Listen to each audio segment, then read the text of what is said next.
Welcome learners. तो अब मैं आपके साथ डिस्कस करूँगी psychology part of medical TET exam that was conducted yesterday 27 August.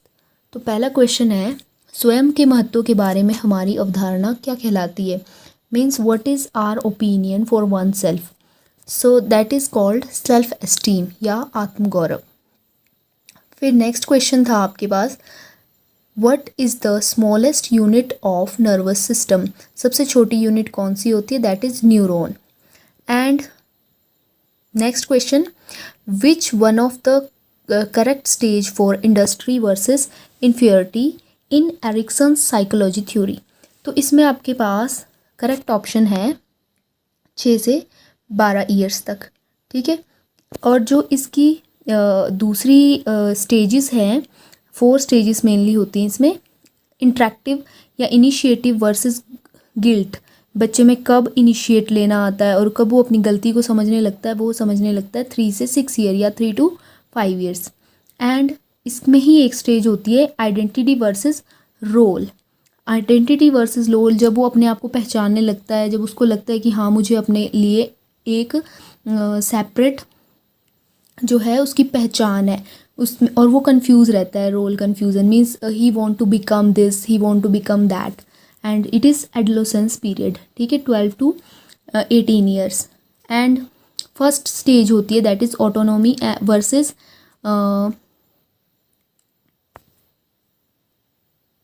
Shem और डाउट। तो इसमें होता है उसको वो उस अपने बारे में सोचना शुरू करता है एंड कुछ भी करते हो उसको डर लगता है या डाउटफुल रहता है, और अगर उसने कोई गलती कर दी तो उसको बड़ा फील होता है। And next question we have, what is the condition stimulus in Pavlov's conditioning theory. तो इसमें कंडीशनिंग के लिए आपके पास बेल एक एक्सटर्नल स्टिमुलस है जो कि हमें स्टिमुलस करता है, स्टिमुलेट करता है किसी चीज़ के लिए। Then next, whose component is encoding. Encoding जो है वो किसका कंपोनेंट है, तो ये कंपोनेंट है आपका मेमोरी का। मेमोरी सबसे पहले एनकोडिंग होती है, फिर उसकी स्टोरेज होती है, then रिट्रैवल।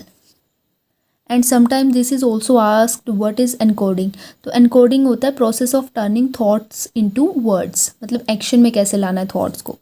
Then next we have, who gave the concept of concrete, abstract and social intelligence.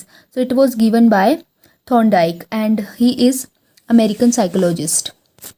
Next question we have, which of the following is responsible for transmission of different capabilities of human beings.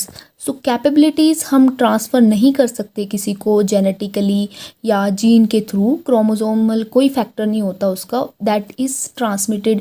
कोई disease है that can be transmitted, but capabilities या abilities को हम नहीं transfer कर सकते। तो इसका राइट आंसर है एनवायरनमेंट। देन 8th क्वेश्चन है हमारा, the condition which directs a person towards his goal is called motivation. It's correct. Then next is, the repetition of any activity leads to stronger ties is based on which principle of Thorndike।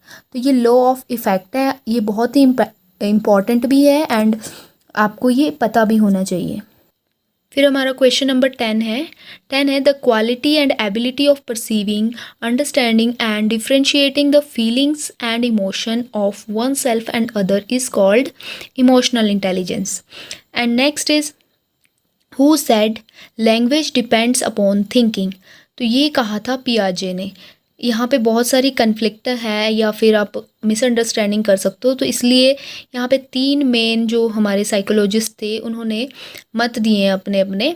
तो एक है आपके Noam Chomsky, जिन्होंने independent theory दी है कि कोई भी thought है वो लैंग्वेज है वो थॉट पे बेस्ड होती है।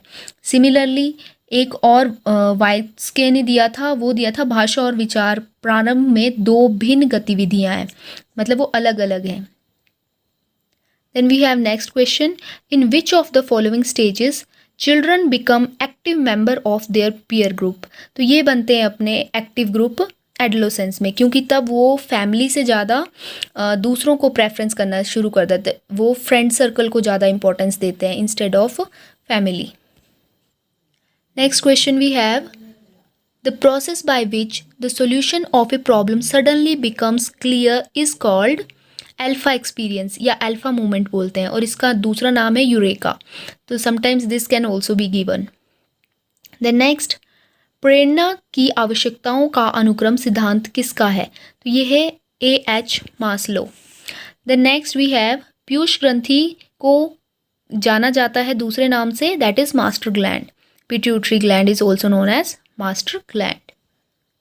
Another question we have, the perceptual inclination of a person towards specific thing is known as perceptual vigilance. Then next, one of the following factor of one not related to memory, which is not related to memory. Memory identify कर सकती है, retention कर सकती है, किसी चीज़ को recall भी कर सकती है, but cannot feel. Feeling is not related to memory. The next question we have,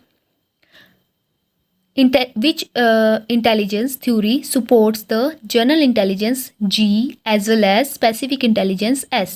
So it is supported by theory of Charles Spearman and it is based on factor analysis. The next question, which of the following is developed among children through group activity? Group activity के through उनमें क्या develop हो सकता है? Spirit of leadership, it can be developed, cooperation also and discipline also. Then the all of the above are correct. Then next we have, a mentally retarded child's IQ will be below 70. तो below 70 क्यों होगा? सबसे highest जो superior बच्चा होगा उसका IQ हमेशा above 130 होगा, एंड एवरेज बच्चे का होगा 90 to 100 के बीच, 110 के बीच, एंड जो हायर देन एवरेज होगा वो 100 to 110 to 130 होगा, एंड जो 70 से नीचे होगा उनका सभी का लो होगा and they are mentally retarded. अगर 70 से 60 के बीच में है तो वो माइल्ड रिटार्डेड मतलब थोड़ा है, अगर 60 या 50 से नीचे है तो बहुत ज़्यादा प्रॉब्लम है. Now 21 question. First intelligence test was developed by whom? So it was developed by Binet. Now the next very common question. Every learner is unique means that every learner is unique because he or she is not having same ability and interest and talent. So D is the right option. Then we have 23rd. Which of the following is not a biological or natural motive? Biological means जो हमें naturally feel होता है.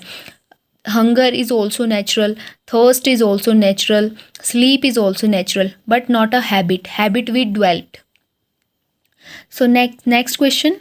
According to Piaget, first stage of cognitive development is, तो इनकी main 4 जो stages थी development की, उनमें से जो फर्स्ट स्टेज पूछी है वो है सेंसरी मोटर स्टेज, और ये स्टेज शुरू होती है बर्थ टू 2 ईयर्स के लाइफ स्पैन में, एंड इसके बाद स्टार्ट होती है आपकी pre operational stage, that is in year of 2 to 7 years.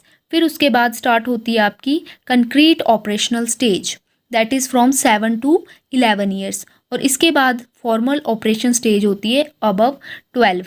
उसके ऊपर जो भी स्टेजेस आएगी that comes under formal operation stage. Now we have next question. The insight theory of learning is promoted by, ये promote की थी जेस्टाल theorist ने, but इसको दिया किसने था? Who gave the insight theory? तो ये दी थी कोहलर ने.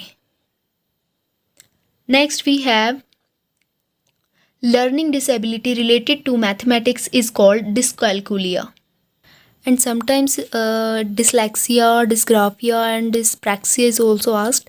So dyslexia is the disability of reading and dysgraphia is the disability while writing, and dyspraxia is the clumsiness, means child is a little abnormal than other, and it is also called ADHD. Next question is, who has created the concept of kindergarten? It was created by Froebel. The next question is, assessment of learning takes into account of the following except, कि क्या चीज़ नहीं देखती वो, किस चीज़ में सीखने का आकलन नहीं किया जाता, तो वह है mistakes of students. Second last question we have of psychology, that is a teacher use audiovisual ads and activities in her teaching because they utilize maximum number of senses to enhance the learning. So D option is correct. Because जितनी ज़्यादा senses use होंगी उतना ज़्यादा बच्चा उसको retain करके रख सकता है अपनी मेमोरी में. And then next we have where was the first psychological experiment laboratory setup. सबसे पहले कहाँ बनाई गई थी मनोविज्ञान प्रयोगशाला, तो ये बनाई गई थी आपकी Leipzig, Germany. Thank you, hope you